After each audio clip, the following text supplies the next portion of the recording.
Ladies and gents, welcome to another Punk Politics with me, Aid Thompson.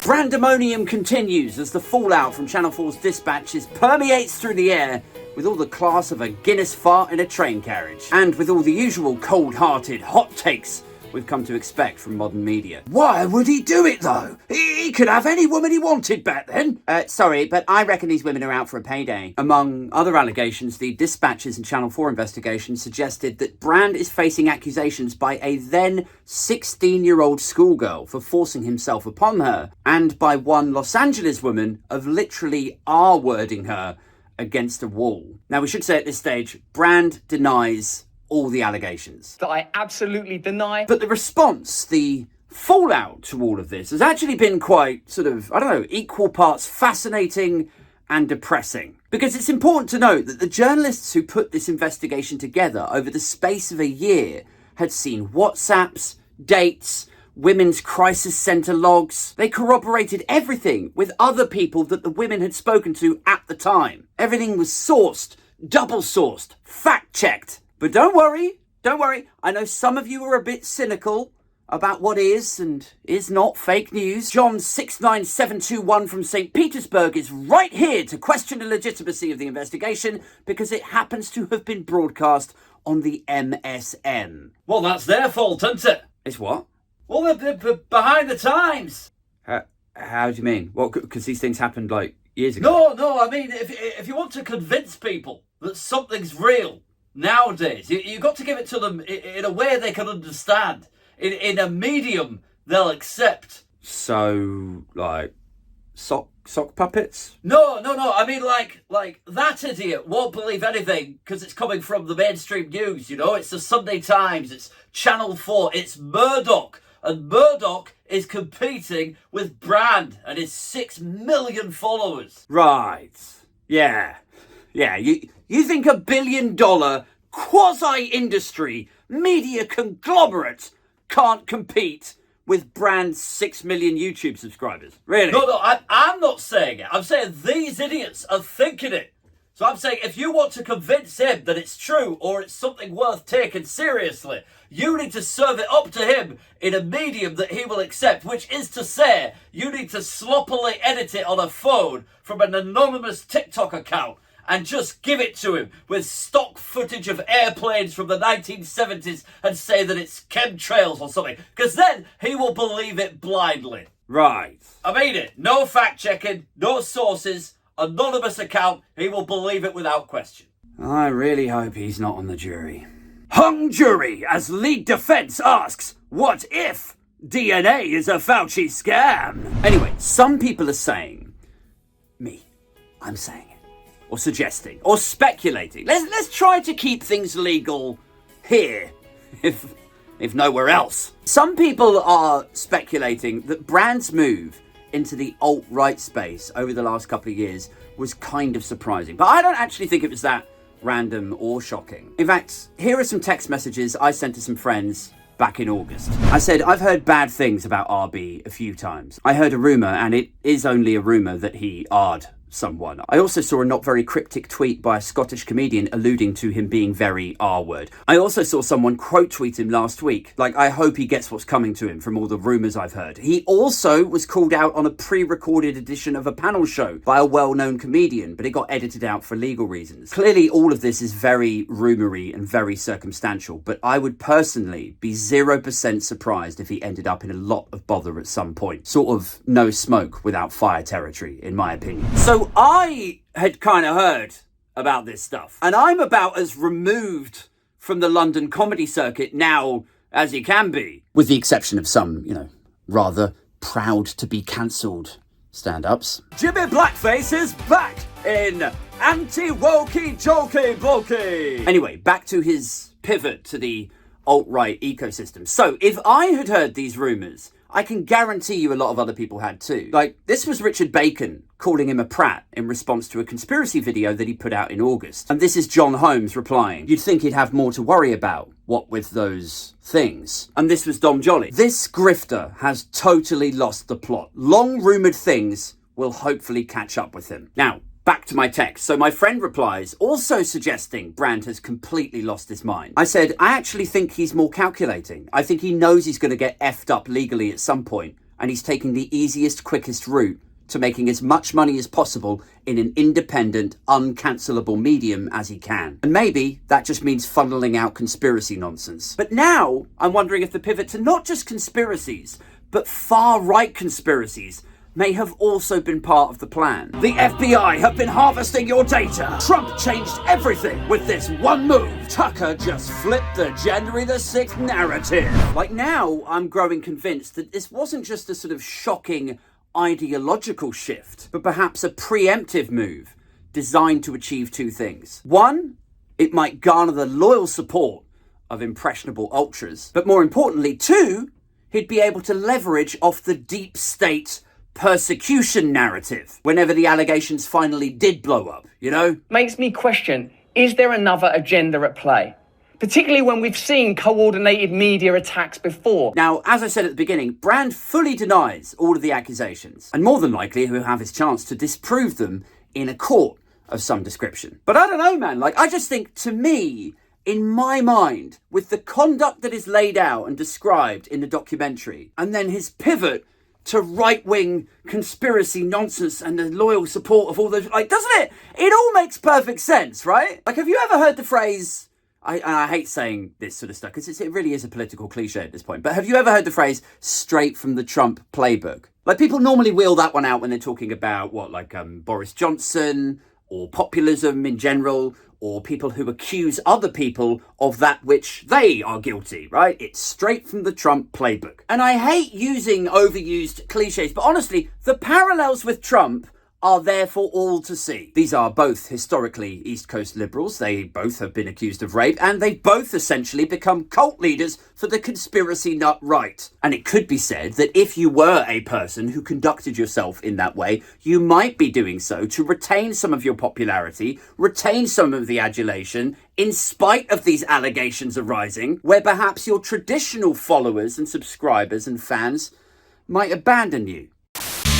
It's so obvious to those of us who aren't under the Kool-Aid. It's just tragic. If you can't win an argument legally, politically, judicially, well, that's fine. Just say it's all part of a coordinated effort by the deep state or dark forces or whatever, and you too can continue to enjoy the adulation and support of MAGA nutjobs and conspiracy theorists. They just want to take him down because he's telling us the truth. The Illuminati are alive and kicking. I'm with Russell. Who even are these women? The whole thing's made up. Others attempted to thinly cloak their idiocy, like a clown wearing normal person makeup. Was Russell Brand a rock star type who used women for pleasure? Yes. Were women attracted to the danger of his rock star ways? Yes. Is he guilty of alleged crimes? No idea. Should the women go to the police and not Channel 4? Yes. Why didn't they?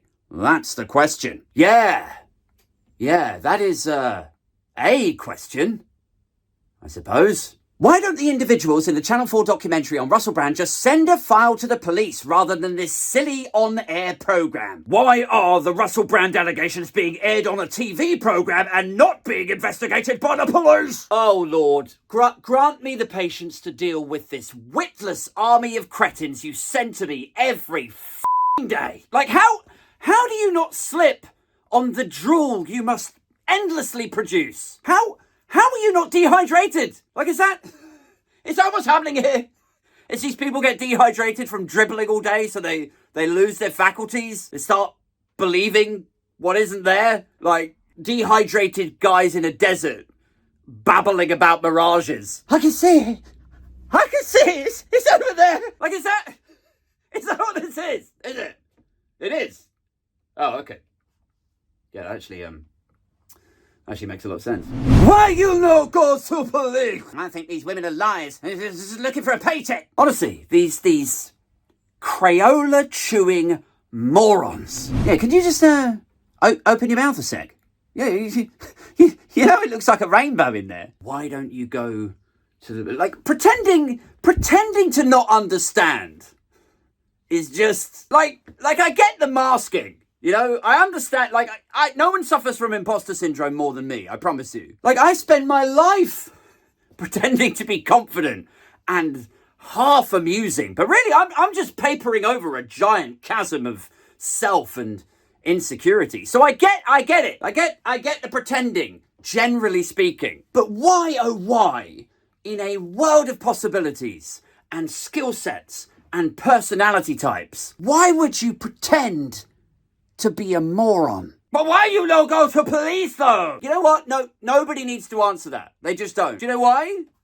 Because it's not a question that's being delivered in good faith. It's actually a question that reveals more about the asker than the person being tasked with it. But why you no go to police though? It's a question that answers itself. Like, why didn't you go to the police though? Like, for you, the answer is the question. Whoa. But the internet idiocy didn't stop there. Brave women, huh? They didn't even show their faces. Like, here's the thing with that. As Dane Baptiste pointed out yesterday so eloquently, way more articulate and sensible than I will now be. But when you say, oh, well, why aren't they showing their faces? Like, I kind of sort of understand the substance of it. You know, like why, what have they got to hide? Why are they hiding? Like, if you didn't know anything about policing and the abysmal success rate of cases like this and the shame that people suffer and being called liars out in public, if you didn't understand any of that, I could kind of sort of understand why you might be like, oh, well, why are you hiding them? Why, yeah, come out and say it with your whole chest. Like, there's a point in there somewhere, I'm sure of it. But don't you think that point would perhaps be better made? Don't you think it might mean more when you criticize others for not showing their face if you weren't saying that while hiding behind an anonymous account? Oh my God, you cretins! Cretins! And of course, the support, or tacit support, wasn't just online. GB News wasted no time in breeding uncertainty. We've had trial by media. Having been in the showbiz industry for a long time, I've never seen a sting like this. Yes, and of course, we have to remember, innocent until proven guilty. Yes. And last night will have felt to some people like trial by media. It sort of reminds me of the time when the BBC sent helicopters to spy in on Cliff Richard's house while it was being raided by police, in that people are going to make up their minds. But actually, what we heard last night was only one side of the story. It was very one-sided and it was very dramatised. Like trial by media. Trial by media. Like, why would the staff and alumni of GB News go out of their way to support Russell Brand straight off the bat, even before the allegations had been aired? Like, why would you hitch your flag to that mast? That is hugely risky for your corporate and personal brand. But actually, it kind of makes sense. Because the reality is this: they can't criticise Brand or the cushy blind-eye treatment he received at Channel 4 or the BBC, because to do that would attract comparisons and parallels that would be drawn between their own continuation of platforming Dan Wootton. Wootton was the subject of a series of allegations in a Byline Times expose earlier this year. These past few days, I have been the target of a smear campaign by nefarious players with an axe to grind. But the criminal allegations being made against me are simply untrue. I do also note that there are dark forces out to try and take this brilliant channel down. Dark forces. Coordinated media attack. So instead, they back him. And as a cheeky little deal sweetener, who knows? Maybe some of his impressionable ultra conspiracy theorist YouTube subscribers will start seeing GB News in their algo. Interesting side note, do you know Ofcom have opened 4 new investigations into GB News' requirement for impartiality? 4! 4 separate investigations. 4 instances that the UK regulator is now looking into. From times they've hosted a panel, but it's just 2 Tories laughing about X or Y with no alternative viewpoints. And this is the caliber of idiot you're dealing with. This is like 5th gear cretiny. It was only one side of the story. It was very one-sided. We literally have a UK news channel who are under investigation multiple times for not showing due impartiality, criticising award-winning journalists for being a bit one-sided. Like trial by media. Trial by media. Trial by media. Very one-sided. Another side note, do you know GB News are considering moving some of their more Ofcom problematic presenters to stream only? Like, they know they can't keep getting investigation after investigation, fine after fine. But they also know who their audience are. And who they are is largely conspiracy diet, Trumpy, Brexity fantasists who only want to be spoon-fed the sort of nonsense that gets them fined. So what do? Do they tone down the craziness and try to compete with factual news? No. They don't know how to make that sort of content. That'd be like asking Richard Curtis to direct a hip-hop drama. Like, their USP, their whole thing is bringing on people like, vaccine skeptics and anti-lockdown types and Lawrence Fox burning rainbows. No, you leave my snacks alone. So what do if they aren't toning it down and they want to avoid fines? They just move the crazy online where it's just out of Ofcom's reach. Speaking of which, I'm on YouTube. So am I? Am I out of Ofcom's reach? Did Freeview Jesus kill Diana? I would watch that. Anyway, back to Brand. Why did they wait so long to come forward? They're only after publicity. This feels like trial by media. No, he's done so much good with addiction recovery and wellness. I just don't believe he'd be capable of this. I have a friend called Graham Hughes. He runs Labour Social. You should go and give him a subscribe and a like and all of that stuff. But he said he has an excellent way of dealing with this sort of nonsense. He said every time you see that somebody's posted something, or maybe they text you something that seemingly defends the behaviour like that which was described in a documentary, here's what you should do. You should cross out Russell Brand and replace it with Jimmy Savile, and then send it back to them to show them how ridiculous they sound. Well, I met Russell Brand in 2008 and he was nothing but charming. I cannot believe he'd be like this at all. I met Jimmy Savile in 2008 and he was nothing but charming to me, so I can't believe any of this is real. When I was 22, I worked with Brand and he was a perfect gentleman to me. When I was 22, I worked with Jimmy Savile and he was a perfect gentleman to me. He's done so much good with addiction recovery and wellness. I just don't believe he'd be capable of this. Savile did so much work with hospitals and charities. I just don't believe he'd be capable of this. Do you see now? Innocent until proven guilty. Yes. And last night will have felt to some people like trial by media. But actually, what we heard last night was only one side of the story. To be fair, most of them are easily dismissible, disposable. They all just sort of fade into this beigey background of internet noise. But this one did catch my eye. In 2006, I refused to have sex with Russell Brand. I was in his London flat. There was a lot of heavy petting and we were both down to our pants. Okay, it's a disturbing start, but let's continue. He didn't pressure me when I said no. He wasn't angry or abusive. Everything that happened was consensual. I stayed the night in his flat and I felt safe. Which is great, Great. I'm glad you had a good night. But just as a point of note, these things tend to be more believable when they're not regurgitated almost word for word by an army of bots. Oh my God! You know who else gets defended by bots like this? Donald Trump. You know who typically benefits from this sort of internet misinformation? The far right. In 2006, I refused to have sex with Russell Brand. He probably realised that you have a penis. In 2008, I refused to have sex with Russell Brand. I was in his London... Your bot seems to be a bit broken. Anyway, that's the fallout so far. But where are you at on it? Are you part of the this is trial by media crowd and you want to wait and see what comes out in court? Or are you like me, where you think the people who say that stuff actually just want us to kind of shut up and kick the can down the road and wait for the news cycle to move on? Do you think this is all part of some deep state conspiracy to destroy Russell Brand? Or are you like me? When you hear people say that stuff, you go, well, hang on a second.